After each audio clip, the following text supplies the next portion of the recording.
Hello student, कैसे आप सब। तो स्वागत है आप सबका फिर से हमारे यूट्यूब चैनल हिंदी क्लासेस में। तो जैसा कि आप लोग थंबनेल देख के पता चली कि आपका होगा कि ये आपका प्री बोर्ड का जो एग्ज़ाम होने वाला है आपका, ठीक है, 2026 में, उसके लिए बहुत ज़्यादा इंपॉर्टेंट क्वेश्चन लेके आ गए हैं मैथ का। ये क्लास 10th का बच्चों के लिए रहने वाला है ये वीडियो। और इसमें आपको टाइमिंग जो मिलेगा, जिसमें आपका ऑब्जेक्टिव भी होगा और सब्जेक्टिव।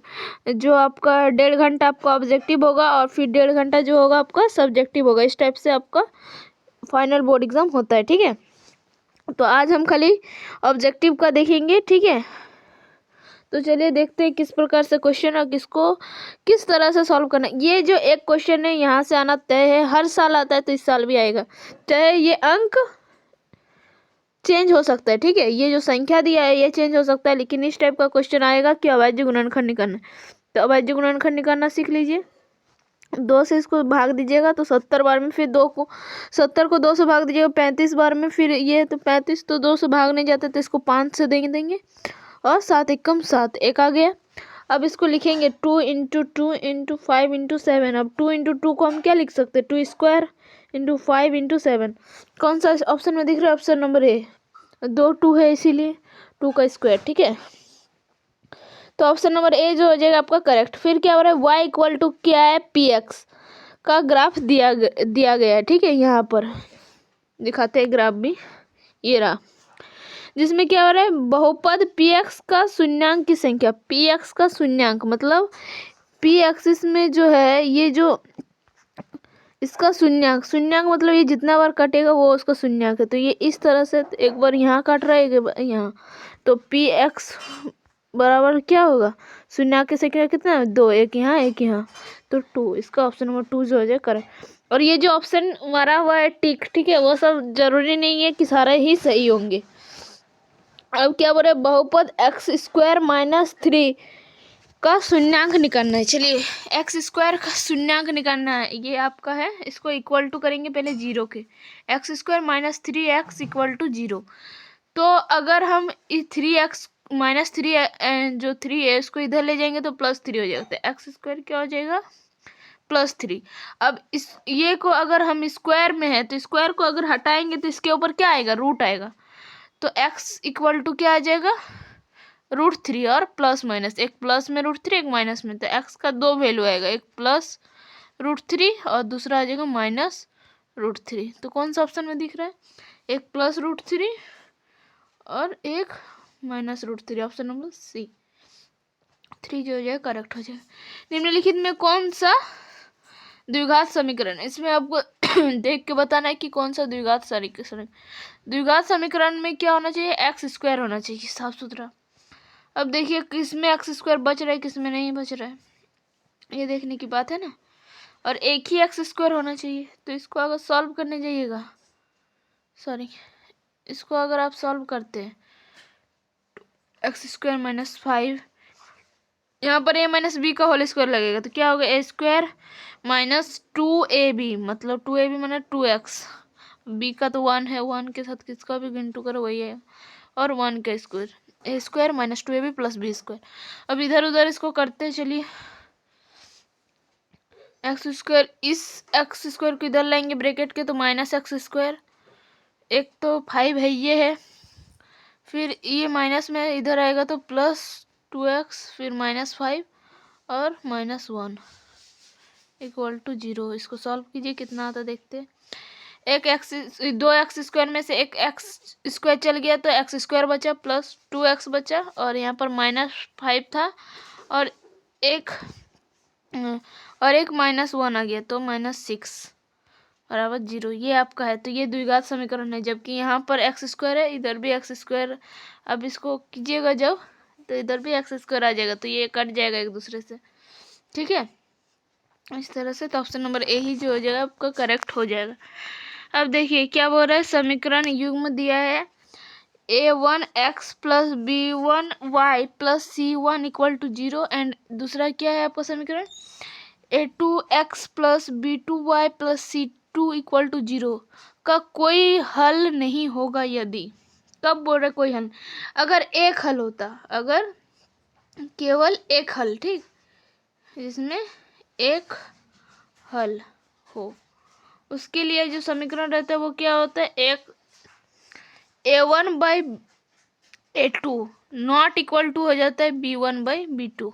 यही है एक हल का, जिसमें आपका है एक तो होता है अनेक हल और एक कोई हल नहीं। अब कोई हल नहीं का क्या होता है, कोई हल नहीं, उसका होता है आपका a1/a2 equal to b1/b2 not equal to c1/c2। ये आपका है कोई हल नहीं।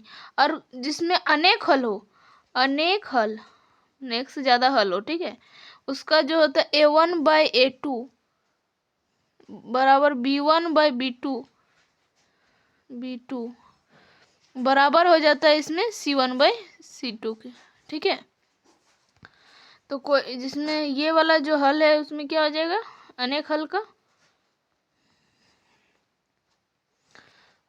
स्क्रीन छोटा पड़ रहा है क्या करे, अनेक हल का होता है a2 बराबर b1/b2 और बराबर हो जाता है c1/c2।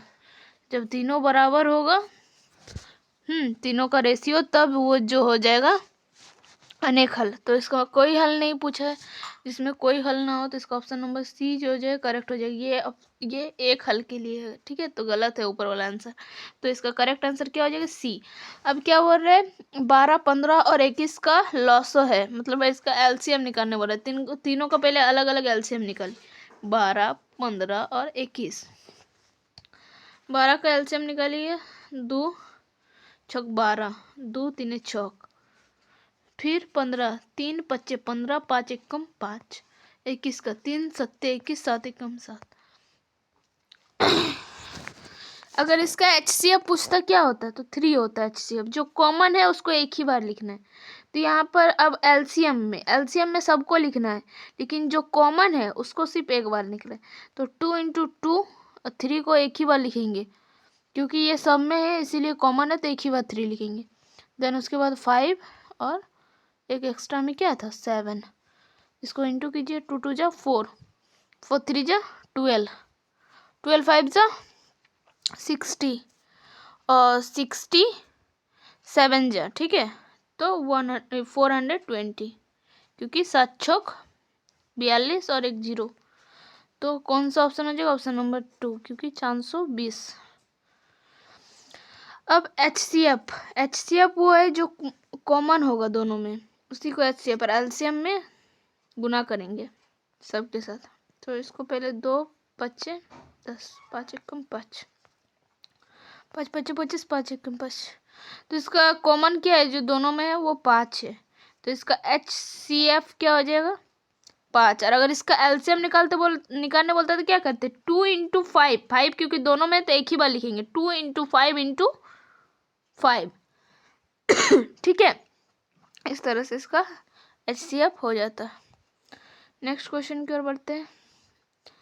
आपका समांतर श्रेणी दिया हुआ है, देखिए 3 1 दिख नहीं रहा है, जो भी है 1 1 -3 इस तरह से कुछ दिया है। तो इसका क्या निकालने बोल रहा है, सारबांतर D। तो D क्या होता है, A2 - A1। A2 क्या है, 1 - 3। ये है आपका A1, ये है आपका A2। तो क्या हो जाएगा, सारबांतर -2, option number A. Next question का, सभी वर्ग होते हैं, सभी वर्ग क्या होते हैं, सर्वांगसम होते हैं, समरूप होते हैं, या सर्वांगसम और समरूप दोनों, या कोई नहीं। तो इसका कौन सा हो जाएगा, सभी जो वर्ग होते हैं वो समरूप होते हैं, ठीक है। फिर क्या बोल रहे हैं, देखिए ax² + bx + c = 0 के दो भिन्न वास्तविक मूल होते हैं, कैसे होंगे। तो वास्तविक मूल एक होता है वास्तविक मूल, एक होता है आपका आभासीय मूल, ठीक है, और एक होता है, और एक क्या होता है कमेंट में आपको बताना है। तो इसके ऊपर दो भिन्न वास्तविक मूल होंगे तो क्या हो जाएगा, ये जो हो जाएगा, मतलब ये जो होता है D बराबर होता है B² - 4AC। तो D जो हो जाएगा वो बड़ा हो जाएगा 0 से, तो ये वास्तविक मूल होगा। ठीक है, इसका ऑप्शन नंबर ए जो हो जाएगा करेक्ट हो जाएगा। नेक्स्ट क्वेश्चन की ओर चलते हैं, चलिए क्या बोल रहे हैं, देखिए आपका नेक्स्ट क्वेश्चन। दो समरूप त्रिभुज की क्षेत्रफल दिया है 4:9, ठीक है, 4:9 दिया हुआ है। तो त्रिभुज की भुजाएं का अनुपात होगा, त्रिभुज की भुजा, अगर इसका क्षेत्रफल इतना है तो उसका अगर भुजाएं निकालने तो त्रिभुज की भुजाएं जो होगा वो रूट अंडर होगा त्रिभुज के क्षेत्रफल का। भुजाएं जो हो जाएगा वो क्या हो जाएगा, रूट अंडर हो जाएगा इसका क्षेत्रफल का। तो इसको अगर हटाएंगे तो 2/3 आ जाएगा, क्योंकि 4 का रूट होता है 2, 9 का रूट 9 बराबर क्या होता है 3, तो 2:3। कौन सा ऑप्शन में दिख रहा है, option number C is correct. Next क्या बोल रहे आपका, देखिए एक त्रिभुज जो क्या बोले 6 सेंटीमीटर भुजा वाले समबाहु त्रिभुज का ऊंचाई निकालने। समबाहु त्रिभुज, समबाहु मतलब तीनों बाहु इसका क्या है, समान है, समबाहु। तो 6 सेंटीमीटर 6 सेंटीमीटर एंड 6 सेंटीमीटर हो गया, ठीक है। तो अगर इसका लंबाई निकालना है तो हम ये वाला निकालेंगे, मान लेते हैं कुछ नाम दे देते A B C and D. तो हम इसको पाइथागोरस परिमेय जिससे उसको हम बना सकते। तो हम एक त्रिभुज ले लेंगे और इसका ये अगर पूरा 6 है तो ये तीन हो जाएगा, बराबर बराबर में बांटेंगे तो हमको ये निकालना है। तो क्या होता है, क्या होगा, ए बी का जो स्क्वायर हो जाएगा वो किसके स्क्वायर के बराबर होगा, बी सी के square, B D sorry D है बीच में ना, B D square plus A C के ए डी के स्क्वायर।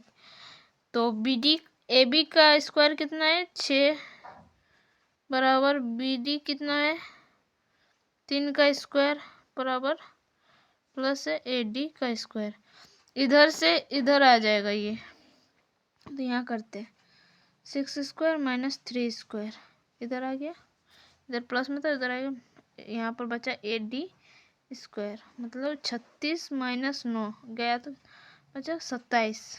ये आपका बचा ए डी स्क्वायर, ये वाला स्क्वायर है। अभी इसको हमको एडी चाहिए तो रूट हटाएंगे तो इधर इधर स्क्वायर हटाएंगे तो इधर रूट लगेगा 27 पर। 27 को अगर रूट में तोड़ेंगे ना तो आपको क्या आएगा पता है, रूट 27 को आप क्या लिख सकते हैं, एडी बराबर इतना आया, क्योंकि एडी स्क्वायर बराबर था 27, तो स्क्वायर को हटाए तो इसके इसीलिए इसके ऊपर रूट लगा, 3√3 लगा, हो जाएगा एडी बराबर। अगर इसको फर्दर सॉल्व करेंगे तो ऑप्शन नंबर बी जो है आपका करेक्ट हो जाएगा। नेक्स्ट क्या हो रहा है, दो संख्याओं का गुणनफल दिया है और उनका एचसीएफ दिया है, तो एलसीएम क्या होगा। तो दो संख्या, एक फॉर्मूला होता है, दो संख्याओं का जो गुणनफल होगा, ठीक है, गुणनफल वो बराबर किसके होगा, एचसीएफ इंटू एलसीएम। ये कितना है 8670 और एचसीएफ कितना है 17, तो एलसीएम निकालना है आपको। एलसीएम को इधर रखेंगे, इधर ये इंटू में तो उधर आएगा तो डिवाइड में, एलसीएम बराबर कितना हो जाएगा 2870/17। इसको अगर आप काटते हैं तो कितना बार में कटता है 17 है, ठीक है। तो चलिए इसको काटते हैं और देखते हैं कितना आ रहा है।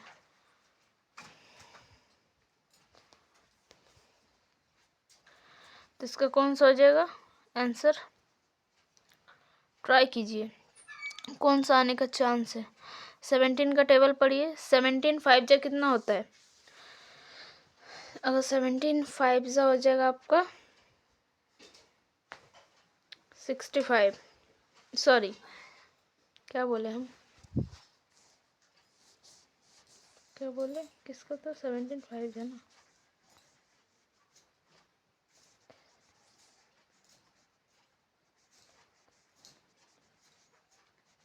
एट्टी 85 हो जा रहा है, ठीक है ना, 85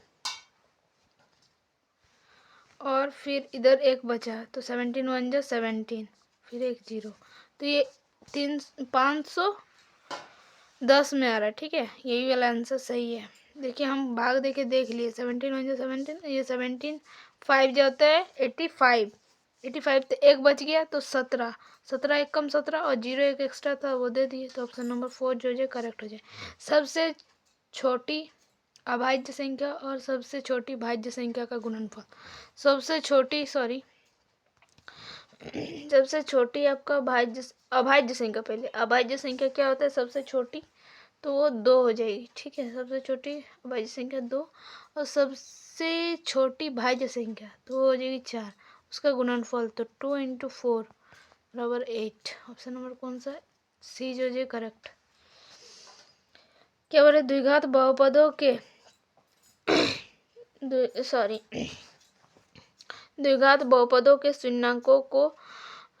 शून्यंकों की संख्या कितनी होती है। द्विघात जो समीकरण होता है उसका जो अधिकतम घात होता है वो कितना होता है, 2 होता है, मतलब x के पावर जो अधिकतम होता है वो 2 ही होता है, द्विघात बोल ही रहे, तो इसीलिए द्विघात समीकरण का जो होता है उसका अधिकतम घात 2 होता है, इसीलिए उसके में शून्यंक की संख्या कितनी होती है, 2 ही होती है, ठीक है, इस तरह से होता है ये। ऑप्शन नंबर 2 जो है करेक्ट। एक आपका समीकरण दे दिया है, उसमें वृत्ताकार का मान निकालना है, मैंने डी का मान निकालना है, तो डी बराबर होता है b² - 4ac। अब b निकाल लीजिए, यहाँ पर a है आपका 1, क्योंकि x स्क्वायर क्या है, कुछ नहीं है तो 1 है। b बराबर क्या है आपका, ये भी x क्या है, कुछ नहीं है तो 1 ही है, और c बराबर फर्दर 1, तो 1 का स्क्वायर -4 × 1 × 1, 1 का स्क्वायर 1, इसको इंटू कीजिएगा 4 ही आएगा, तो कटेगा तो -3, कौन सा ऑप्शन में है -3, ऑप्शन नंबर डी, ठीक है। नेक्स्ट क्वेश्चन की ओर बढ़ेंगे हम लोग। निम्नलिखित में से कौन, अब इसमें से एक 2 समीकरण दे दिया, उसका हल करना है और एक्स वाई का मान निकालना है, तो 2 समीकरण ले लेते हैं। चलिए पहले क्या करते हैं, किसी भी एक को आपको क्या करना पड़ेगा, बैलेंस करना पड़ेगा, क्योंकि कोई एक बराबर होगा तब तो आप एक जन को काट के हटाइएगा।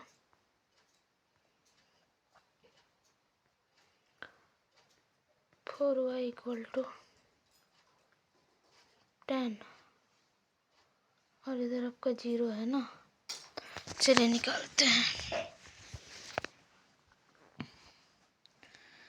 अगर y को बैलेंस करते हैं तो चलिए y को ही बैलेंस करते हो, 2 से अगर इंटू करते हैं तो क्या बचा, नीचे क्या हुआ, 2x बना -4y बना,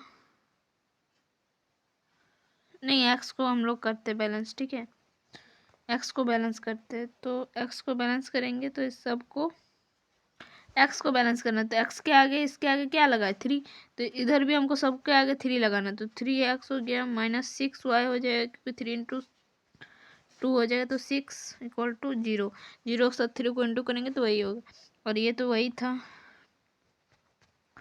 4y। अब प्लस माइनस कट हो गया, ये काटने के लिए हम इतना सारा कुछ खेल बिछा रहे थे, ठीक है। फिर -10y प्लस -10 माइनस गया, 10 से 10 गया, y बराबर 1। अब y का मान कोई भी समीकरण में रखो, आंसर आ जाएगा y बराबर 1। चलिए कोई भी समीकरण में y का मान रखते हैं और आंसर पाते हैं।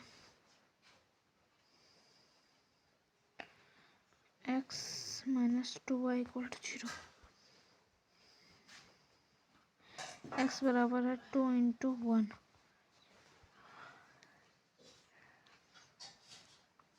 y का मान मेरा 1 आया, तो y की जगह 1 रख दिए, तो x बराबर क्या आ जाएगा +2, क्योंकि इधर -2 था, उधर जाए तो +2, ठीक है। इस तरह से आप इसको कर सकते हैं।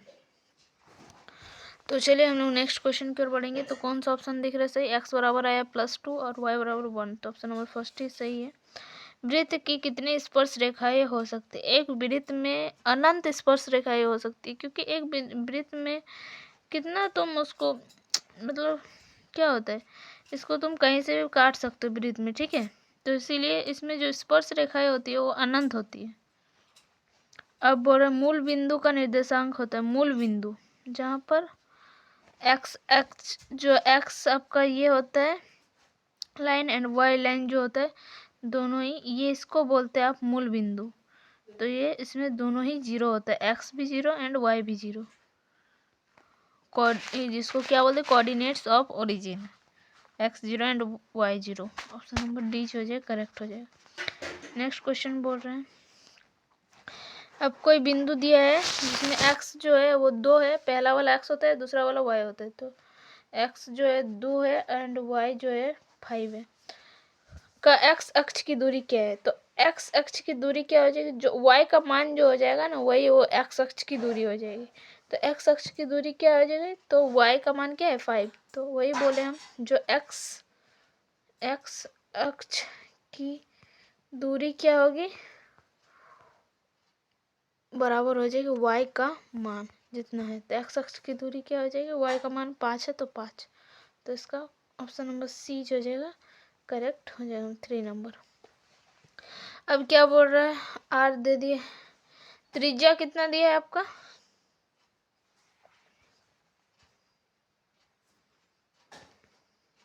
Are small are. तो अर्धवृत्त का क्षेत्रफल, वृत्त का क्षेत्रफल क्या होता है, वृत्त का क्षेत्रफल होता है आपका पाई आर स्क्वायर। अब अर्धवृत्त बोला है, अर्धवृत्त मतलब इसका भी हाफ करना है। अर्धवृत्त मतलब वृत्त मतलब पूरा गोल, अर्धवृत्त मतलब आधा गोल, तो इसका आधा कर देंगे तो pi r square by half.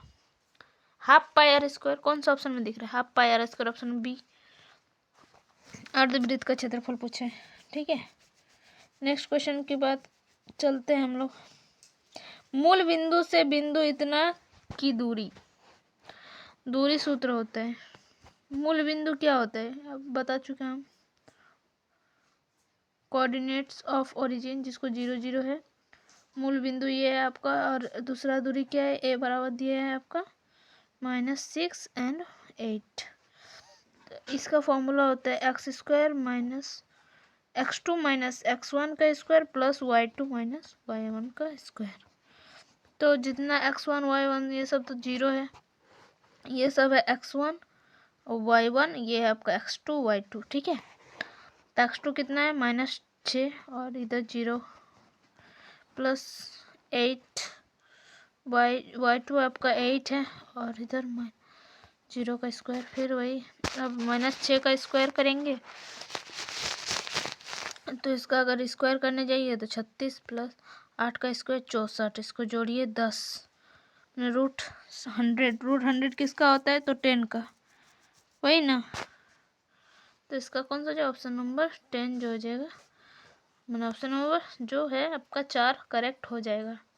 ठीक है, इसको आराम से करके देखिएगा, हो जाएगा। नेक्स्ट क्वेश्चन की ओर बढ़ते हैं। बिंदु इतना और इतना को मिलाने वाली रेखाखंड का मध्य बिंदु क्या होगा, segment joint of the point, इसका निकालना है आपको। ठीक है, तो देखिए इसको किस तरह से बनाना है, मध्य बिंदु निकालना है। तो x1 प्लस y1 को जोड़ के 2 से डिवाइड कर देंगे, 0 मतलब 0 प्लस 4 बट्टा 2, एक ये आ जाएगा और एक 4 plus x2 plus y2 by 2। तो ये 4/2, तो इसको 2 से काटेंगे तो 2 बार में, और दूसरा क्या आ जाएगा 8/2 मतलब 4। तो 2 एंड 4, 2 और 4, कहीं गलत क्या, सॉरी यहाँ पर 4 कैसे हो सकते, 6 होगा ना, 6/2, तो 3 बार में, तो 2 एंड 3 कौन सा ऑप्शन में दिख रहा है, ऑप्शन नंबर फर्स्ट। अब किसी में क्या हो रहा है, व्यास दे दिया है तो उस वृत्त का क्षेत्रफल निकालना है। तो व्यास को डी बोलते हैं, डी है आपका 14।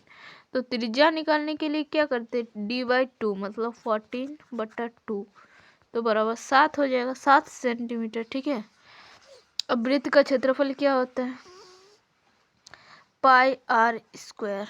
अब पाई का वैल्यू होता है 22/60 7। ठीक है, अगर उसका कुछ वैल्यू नहीं दिया है तो, एंड आर स्क्वायर, तो आर को 2 बार लिख दीजिए, एक साथ से एक साथ गया, इसको फिर इंटू कीजिएगा तो 154 आ जाएगा सेंटीमीटर स्क्वायर, ठीक है, सेंटीमीटर स्क्वायर। कौन सा ऑप्शन में दिख रहा है? ऑप्शन नंबर 3 में दिख रहा है। तो करेक्ट हो गया क्या? Option number 3। नेक्स्ट क्वेश्चन की ओर बढ़ते हैं। निम्नलिखित में कौन अभाज्य संख्या है? अभाज्य संख्या क्या होती है? जो सिर्फ अपने आप से भाग जाती है और एक से कटती है। जो अपने आप से कटती है और एक से कटती है, उसी को अभाज्य संख्या। 15 तो 3 से भी कटता है, 5 से भी कटता है, तो ये तो अभाज्य संख्या नहीं है, ये भाज्य संख्या है। ये भी नहीं है, 75 भी नहीं है, 12 भी नहीं है। 12 क्योंकि 2 का पाड़ा में भी कटता है, 3 का पाड़ा में भी, 12 का पाड़ा में, बहुत सारा। 23 लेकिन एकमात्र एक ऐसा संख्या है जो एक अभाज्य संख्या है, क्योंकि सिर्फ ये एक से कटता है और खुद से कटता है। नेक्स्ट क्वेश्चन क्या बोल रहे हैं? देखिए, यदि बहुपद px equal to X square plus 2x plus 5 के शून्यांक अल्फा बीटा है तो अल्फा बीटा का मान होगा। तो इसमें आपको क्या निकालना बोल रहा है? अल्फा और बीटा, मतलब इसका जो शून्यांक है वो क्या है? Alpha beta. तो इनका मान निकालना है बोल रहा है। चलिए देखते हैं। तो ये कुछ दे दिया है, तो इसको हम पहले देखते हैं क्या है। चलिए जल्दी से बनाने का प्रयास करें। जिसमें से एक्स स्क्वायर का कुछ नहीं, तो ए बराबर हो जाएगा 1, बी बराबर हो जाएगा -2 और सी बराबर क्या हो जाएगा आपको 5। ये हो गया। तो पहले निकालेंगे x plus alpha plus beta शून्यांकों का योगफल का फॉर्मूला क्या होता है? -b/a ये होता है, ठीक है।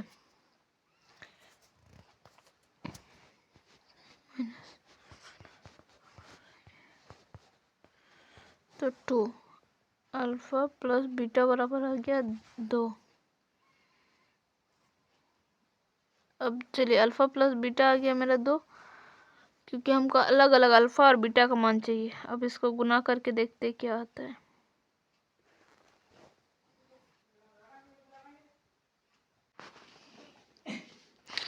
ये आपका क्या है? देखिए, अल्फा गुना बीटा है, मतलब अल्फा इंटू बीटा, मतलब शून्यांकों का आपका गुणनफल निकालने बोल रहे हैं। तो इसका फॉर्मूला था c/a। तो c कितना है आपका 5 और a है आपका 1। तो इसका आंसर क्या हो जाएगा 5। ऑप्शन नंबर कौन सा में दिख रहा है? ऑप्शन नंबर ए में दिख रहा है 5, ठीक है। नेक्स्ट क्वेश्चन की ओर बढ़ते हैं हम लोग। किसी क्या है बाह्य बिंदु से वृत्त पर खींची गई स्पर्श रेखाएं का संख्या कितना होती है? तो 2 ही होती है, ठीक है। ये ऑप्शन एकदम करेक्ट लिखा है बच्चा। अब क्या बोलते हैं नेक्स्ट? देखिए, 2 त्रिभुज दिया है, एक त्रिभुज ABC है और दूसरा है DEF। इस प्रकार से है कि जो है 2 ऐसा कोई त्रिभुज है और वो बोल रहा है किस प्रकार से। देखिए, जो AB है वो किसके बराबर है? DE के। और BC जो है वो किसके बराबर है? EF के। और जो AC है वो किसके बराबर है? DF के। तो जिसमें कोण A कितना है आपका 40 डिग्री, कोण B है आपका 80 डिग्री और कोण F कितना है आपका कोण F का मान निकालना है ना। अच्छा, कोण F का मान निकालना है। चलिए दिन निकालते हैं, आराम से हो जाएगा। ये ऐसे ही लिखे थे ना ABC। आप लोग तो एक बार देख लीजिएगा, मेरा तो मिटाना पड़ा इसलिए। AB बोला है कि DE के बराबर है, BC बराबर है EF के और AC बराबर है DF के। ये D है, ठीक है। जिसमें से एक कोण A बराबर है आपका 40 डिग्री, कोण B बराबर है 80। तो अब C निकालना पड़ेगा कोण। तो कोण A जितना है वो भी इतना ही होगा, कोण B जितना है ये भी उतना ही होगा 80। तो आपको F का मान निकालना है। तो पहले C का मान निकल जाएगा, तो अब F का भी मान निकाल सकते हैं कि नहीं? 80। तो हम जानते हैं त्रिभुज के तीनों कोणों का योग कितना होता है? 180। तो 180 में से माइनस कर देंगे ये जितना है 80 प्लस 40 माने 120। तो ये जो कोण C हो जाएगा ये भी 60 हो जाएगा। अगर कोण C 60 है तो कोण F कितना है? ये भी 60 हो जाएगा। कौन सा ऑप्शन हो जाएगा? Option number C। इस तरह से इसको बना दीजिएगा, ठीक है। नेक्स्ट क्वेश्चन देखते हैं। समद्विबाहु क्या है, समकोण त्रिभुज ABC में कोण B जो है समकोण है यदि, तो आपको दिया है, देखिए एक कोई समद्विबाहु त्रिभुज है, कोण B जो है आपका समकोण है, BC है 4, तो AC ज्ञात कीजिए। ठीक है, तो देखते हैं किस तरह से बनाना। समद्विबाहु समकोण त्रिभुज ABC में कोण B जो है समकोण है, यदि AB इतना है तो AC का मान कितना होगा। चलिए निकालते हैं किस तरह से होता है। तो क्वेश्चन देखिए क्या बोल रहा है, एक समद्विबाहु समकोण त्रिभुज है, समद्विबाहु समकोण त्रिभुज है जिसमें क्या होता है, इसका मतलब है AB और BC जो बराबर हो जाएगा, कितना, BC 4 है तो मतलब AB और BC बराबर है, और जिसमें कोण B जो है वो कितना हो जाएगा, इस टाइप का कोई त्रिभुज है जिसमें ये कोण जो 90 डिग्री है और ये दो भुजा जो है आपका बराबर है। ठीक है, तो चलिए इसके बाद देखते हैं। तो AC का मान निकालना है तो निकाल सकते हैं। ठीक है, वही वाला फॉर्मूला से AC स्क्वायर क्या होता है, बराबर AB square plus BA square plus BC square, 4 का स्क्वायर प्लस 4 का स्क्वायर मैंने 16 प्लस 16 इक्वल टू 32। तो 32 कितना हो गया, AC स्क्वायर, तो AC बराबर क्या होगा, √32। √32 का अगर आप तोड़ने जाइएगा तो कितना आ जाएगा, तो 4√2 आ जाएगा। ठीक है, ऑप्शन नंबर आपका 2 जो हो जाएगा करेक्ट हो जाएगा। नेक्स्ट क्वेश्चन देखिए, एक क्या, यदि 7 सेंटीमीटर त्रिभुज वाला वृत्त का लघु वृत्ताखंड का क्षेत्रफल दिया है आपका 14 सेंटीमीटर स्क्वायर हो, तो दीर्घ वृत्त का क्षेत्रफल ज्ञात करना है। चलिए देखते हैं। तो पहले हम वृत्त का क्षेत्रफल निकालेंगे। एक बोल रहा है लघु वृत्त का क्षेत्रफल आपका क्या दिया है, 14 सेंटीमीटर स्क्वायर, तो हमको दीर्घ वृत्त का, एक कोई वृत्तकार है, ठीक है, जिसमें से एक लघु वृत्त है, एक वृत्ताखंड है और एक दीर्घ वृत्ताखंड है। ठीक है, तो वही बोल रहा है, तो लघु वृत्त का वृत्ताखंड का क्षेत्रफल दे दिया इतना, तो दूसरा का निकालना, तो हम वृत्त का पहले क्षेत्रफल निकालें। क्या होता है, पाई आर स्क्वायर, पाई स्क्वायर मैंने 22/7, आर कितना है 7 × 7, काट देंगे तो इसका क्या हो जाएगा 1, ये हो जाएगा आपका कितना कि, तो वृत्त का आपका क्या हो जाएगा, ये क्षेत्रफल हो जाएगा बड़ा वृत्त का। ठीक है, ये जो सबसे बड़ा है उसमें से लघु वृत्त को अगर माइनस कर देंगे तो आपका दीर्घ वृत्ताखंड आ जाएगा ना। एक वृत्त में 2 खंड बना है, एक छोटा वाला लघु वृत्ताखंड और दूसरा दीर्घ वृत्ताखंड।